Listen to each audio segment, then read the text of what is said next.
मैं आपको सिविल ज्ञान और सभी का सिविल ज्ञान में स्वागत करते हैं। दोस्तों, मैंने कल की वीडियो में ही सारी बातें आपको क्लियर कर दी थी, पर काफ़ी दोस्तों का मैसेज आ रहा था, सर मेरे इतने नंबर बन रहे हैं कि मुझे तैयारी करनी चाहिए, नहीं तैयारी करनी चाहिए। तो वाकई में इस समय इस वीडियो की ज़्यादा डिमांड होती है और सभी टीचर इस वीडियो को ज़रूर बनाते हैं कि आपकी जो एक्सपेक्टेड कट ऑफ वो कितनी हो सकती है, क्योंकि जो स्टूडेंट होते हैं उनका ये मानना होता है कि अगर हमको एक एवरेज नंबर मिल जाए, कि एवरेज मालूम पड़ जाए कितना नंबर हमारा लाइक करता है, तो हम इसकी तैयारी करें। जिनके नंबर 115 प्लस हैं, अगर 115 प्लस जिनके नंबर हैं, जैसे मैंने कल की वीडियो में इसमें बताया था कि अगर किस तरीके से मैंने कई कंडीशन ली थी कि इनके नंबर कैसे कैसे हो सकते हैं, तो मैंने इस वीडियो में कल की वीडियो में सारी बातें की हैं कि कम मार्क्स हैं या कितने मार्क्स हैं, किस हिसाब से आपके बारे में मैंने आपकी जगह अपने आप को रख करके सोचा और इस वीडियो में वही बातें की हैं कि जिनके कम मार्क्स हैं, जिनके ज़्यादा हैं, या कम मार्क्स वाले अब क्या करें, जिनके अच्छे मार्क्स हैं पर प्री क्वालिफाइड नहीं है। तो मैंने सारी बातें कल की वीडियो में बता रखी है, अगर आपने नहीं देखी तो उसको जरूर देखिएगा। इसकी वीडियो में आज हम यही बात करेंगे कि जो एवरेज एक्सपेक्टेड कट ऑफ हो सकती है कितनी हो सकती है। क्योंकि देखो, एक एवरेज दे देता हूँ, अगर 110 नंबर के आगे ऊपर आप हैं, चाहे आप जनरल कैटेगरी के हों, चाहे ओबीसी हों, चाहे एससी, चाहे एसटी, चाहे आप ईडब्ल्यूएस से हों, अगर 110 प्लस हैं अगर आप, तो आपको मेंस की तैयारी करनी चाहिए। मैंने एक एवरेज ए को बना दिया, भले ही आपका सिलेक्शन प्री में हो या ना हो, पर आपको मेंस की तैयारी करनी चाहिए। अगर आप जस्ट क्वालिफाइड भी हो जाओगे तो मेंस में आप अच्छे से दबा के काम करोगे तो आपका मेंस क्वालिफाइड हो सकता है। मैंने कई बच्चों को ऐसे देखा है कि प्रीवियस ईयर 2023 में उनके मार्क्स जस्ट क्वालिफाइड थे और उन्होंने मेंस के अंदर इतनी मेहनत की दबा करके कि 240, 245, 250 नंबर तक उन्होंने खींचा था और जा करके उनको अच्छा डिपार्टमेंट मिला है। तो आप भी कर सकते हो। आप अपना समय इन चीज़ों पे ना गंवाओ कि मेरा होगा कि नहीं होगा। अगर देखो, मेंस मैं तब उस कंडीशन में कहता जब आपका सब्जेक्टिव होता, लिखित परीक्षा होती, तो मैं कहता कि आप थोड़ा रिस्क लो, है कि आपका ना हुई होगा तो आप प्री का समय खराब करोगे। नहीं मेरे भाई, ऐसा नहीं है। अगर आप मेंस की तैयारी करोगे तो CBT 1 CBT 2 दोनों ही अब ऑब्जेक्टिव हो गए हैं। इस पॉइंट ऑफ व्यू से अगर आप तैयारी करोगे तो आपका नहीं भी होता है तो कहीं ना कहीं आपके प्री की जो प्रिपरेशन होगी उसको और इन्हेंस करेगी। तो काफ़ी लोगों को उसका क्वेश्चन ये आ रहा था कि ज़रा मार्क्स कितना होने पर CBT 2 की तैयारी करें, कितने मार्क्स के लिए CBT 2 के लिए पढ़ें। तो मैंने ये एक एवरेज गाइडलाइन दे दी है कि अगर 110 प्लस आप हैं, अगर किसी भी आप कैटेगरी से आते हैं तो आपको तैयारी करनी चाहिए, आपके चांसेस हैं।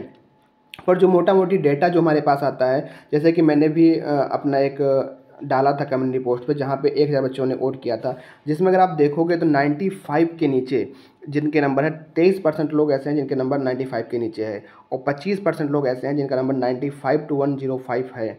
और जो मैक्सिमम जो एवरेज है अगर आप देखोगे तो 95 से लेकर के जो लोगों के नंबर हैं वो कितना है, 115 के बीच में है बहुत से लोगों के नंबर। अब इसमें ये डिसाइड नहीं हो पाएगा कि कौन सा, देखो ये मैं ऐसा तो मानता हूँ कि सिविल मेरा चैनल है तो सिविल के ही बच्चे यहाँ पे वोट कर रहे होंगे, और क्योंकि मैकेनिकल के बच्चे यहाँ पे होंगे नहीं। बस ये है कि यहाँ पे कैटेगरी नहीं डिसाइड है, ना उनकी शिफ्ट डिसाइड है, ना शिफ्ट के बारे में हमको पता है।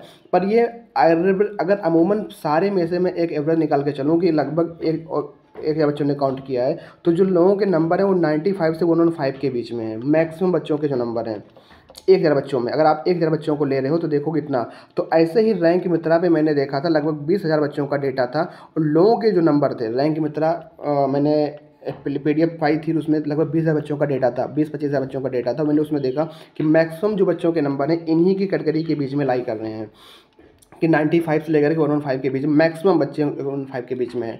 तो एवरेज मैं ये बता सकता हूँ जो कट ऑफ होगी आपकी इन्हीं के इर्द गिर्द रहेगी। अब अगर जो बच्चे जैसे कि मान लो जो 95 हैं, SC और ST वाले माने अगर 95 के आसपास हैं, अगर SC, और बहुत से लोग कहेंगे आप 1000 बच्चों के ऊपर कट ऑफ बता रहे हो। मेरे भाई देखो, मेरा ये वीडियो बताने का मकसद बस यही है कि अपना समय आप इधर उधर वीडियो ज़्यादा देखकर ख़राब ना करो, अपनी तैयारी में लग जाओ। अभी आप प्री से निकल के आए हो तो आप प्री की तैयारी अभी कर भी नहीं पाओगे। अगर अब करना भी चाहोगे तो आपको मैं यही सजेशन दूंगा कि आप मेंस की तैयारी करो। आपका भले ही 0.25 से या 0.75 से या एक नंबर से अगर रुक जाए तो आपको वो दुख होगा, मानता हूँ। पर मेरे भाई, अगर आप जब दोबारा मेंस की तैयारी करने आओगे तो आपको एक एक अच्छी अनुभूति ये होगी कि मैं तो एक बार मेंस की तैयारी कर चुका हूँ, मेरे पास सारे नोट्स, जैसे मैं है इस बार मैंने पिछली बार मेंस दिया था, मेरे पास सारे नोट्स हैं, सारी चीज़ें पता है क्या क्या ऑब्जेक्टिव में आता है, मैंने एक बार दे रखा हूँ। अब जिस बच्चे का पहली बार मेंस होगा इस बार CBT 2, उसके अंदर थोड़ा सा डर होगा यार कैसे होगा, क्या पढ़ें क्या ना पढ़े, कहाँ से कोर्स लें, किसका लें, लेकिन वो चीज़ें मेरे अंदर से हट गई है कि मुझे पता है क्या आता है, पेपर का पैटर्न लेवल क्या होता है, क्या पढ़ना है, कैसे करना है, सारी चीज़ें मुझे पता है। तो इसीलिए मैं कह रहा हूँ कि अगर आप भले ही इस बार चूक जाओगे प्री में क्वालिफाइड होने से, पर आप जब मेंस एक बार पढ़े रहोगे तो आपके पास एक एक्स्ट्रा ऑर्डिनरी आप पर्सन बन जाओगे जब आप फर्दर प्री क्वालिफाइड होगे किसी एग्ज़ाम में। और हो सकता है कि आपकी किस्मत साथ दे जाए, आप क्वालिफाइड भी हो जाओ। 2022 की बात है, मेरा एक फ्रेंड था जो कि वर्तमान में BRO के अंदर वो जो है चयनित है। अभी मेरी उससे बात होती है तो वो कह रहा था भाई मैंने उसका नंबर जो था मेरे भाई 2022 के अंदर 100 या 101 के प्लस था, और उसका जो है एक रैंक से मतलब एक मार्क्स से उसका जस्ट प्री क्वालिफाइड हुआ था, और उस समय सब्जेक्टिव पेपर था। तो मैंने उसको समझाया था कि आप अपना समय ख़राब ना करो, 2 महीने का समय है, आप जो है मेंस की तैयारी करिए, और मेंस की बताइए सब्जेक्टिव है तो आप जो है मेंस की तैयारी करिए। उस बंदे ने मेरी बात मान करके एक नंबर से जस्ट क्वालिफाइड हुआ था, और एक ही नंबर से उसका BRO मिला है, जस्ट क्वालिफाइड हुआ था, और एक ही मतलब किस्मत होती है। तो इसलिए मैं कहता हूँ कि आप अपना समय ख़राब ना करो, जो भी चीज़ें बताई जा रही है वो आपके भले के लिए बताई जा रही है। जैसे कि मैंने ये भी चीज़ें बताई, अगर आपका नंबर इनके बीच में लाइक कर रहा है तो आप जिस भी करके उसको आपको तैयारी करनी चाहिए। देखो यहाँ पे अगर 95 to 105 के बीच में SC ST वाले लाइक करेंगे, और 105 से 15 के बीच में आपका जनरल, OBC और EWS वाले यहाँ पे लाइक करेंगे। तो मैं एक एवरेज बता रहा हूँ कि अगर जो कट ऑफ है इन्हीं के बीच में आपकी रहने वाली है, ठीक है। तो इसमें मेरा बस यही फ़ायदा है कि आपका समय ख़राब नहीं होगा, आपको एक प्रॉपर गाइडलाइन मिल जाएगी। जैसे हम लोग क्या होते थे पहले तैयारी करते थे, कोई नहीं बताने वाला होता था, तो मैं आपको एक गाइड कर रहा हूँ कि मैं एक ये दिशा निर्देश दे रहा हूँ कि भाई आप समय ना ख़राब करो, तैयारी करोगे तो आपको उसका बेनिफिट मिलेगा। जैसे आपने देखा होगा ऑनियर सर ने भी अपना जो है एक उन्होंने जो अपना गूगल फॉर्म फिलअप करवाया था उसके बिहाफ पर सर ने बताया है, ये एक जो है 118 से 122 जनरल की कटाव बताई है, OBC की 113 से 118, EWS की 104 से 109, मतलब 105 से लेकर के, अगर 105 से लेकर के देखोगे तो 120 तक की दावेदारी बनती है। अगर आपके नंबर जनरल OBC EWS में आते हैं तो आप भी बन जाओगे, और 95 से लेकर के 105 तक SC ST वाले। तो मतलब कहीं ना कहीं, और ये 7 से 8 टाइम शायद सर ने बताया था, लेकिन ये अमूमन ज़्यादा हो, 10 से कहीं 15 टाइम से भी लिया गया, 10 टाइम से भी, वैकेंसी का 10 गुना या 12-13 गुना भी लिया गया है। तो ये जो है अमूमन एक सेफ़र साइड बताया गया है। अगर आपके नंबर यहाँ पे लाइक करें तो आपको प्री की तैयारी करनी चाहिए। मैंने और भी वीडियोस देखी थी, जैसे कि मैं आपको दिखाऊं, मैंने वीडियो देखी थी एक, ये है जहाँ पे ये भी बताया जा रहा था, मतलब कई वीडियोस मैंने देखी खंगाली, तो वो लगभग ओवरऑल सबका एक सेम जैसा ही है। बस आपको इसलिए सारी बातें बताई जा रही है, वीडियो बनाई जा रही हैं कि जो है आप बस अपनी समय न खराब करके एक सही ढंग से मेंस की तैयारी करिए। अगर आप मेंस की तैयारी करोगे तो कहीं ना कहीं फ़ायदा आपको प्रीलिम भी होगा। तो ऐसी ही वीडियो मैंने देखी थी, और मैंने काफ़ी लोगों को देखा, तो सबका लगभग जो बताने का तरीका था बस वही लगभग सेम था कि हाँ आप अपना जो एक्सपेक्टेड कट ऑफ है ये मान के चलिए, और इस हिसाब से अपनी तैयारी आप जारी कर दीजिए, क्योंकि समय बहुत ही कम लिमिटेड है।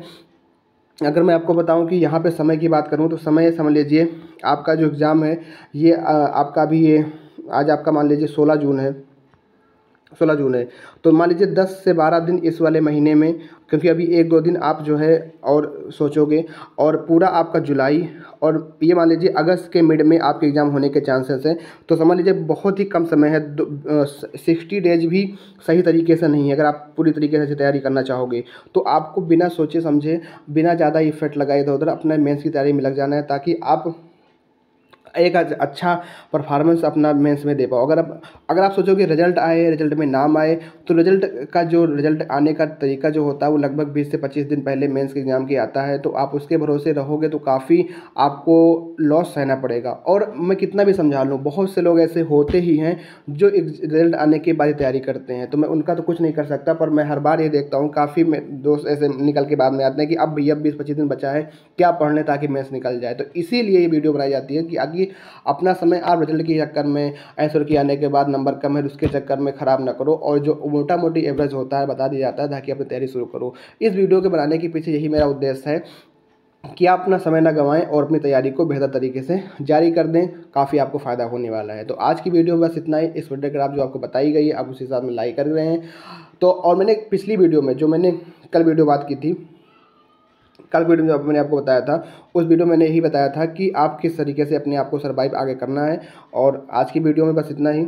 अगर आप चाहते हैं, अगर आप इस वीडियो को देखना चाहते हैं तो हमारे चैनल पे जाकर के इसी वीडियो की डिस्क्रिप्शन मिल जाएगी, आप देख सकते हैं कि हाँ क्या आपको करना चाहिए। नंबर आपकी बहुत ही कम है, मैंने सारी बातें वहाँ पे बात कर ली हैं आपकी। और इस वीडियो का मकसद यही था कि आप एक्सपर्ट कट आप जान जाएँ और अपनी तैयारी को शुरू कर दें। आज की वीडियो बस इतना ही, मिलते हैं फिर नेक्स्ट में, तब तक के लिए थैंक यू। जय हिंद, जय भारत।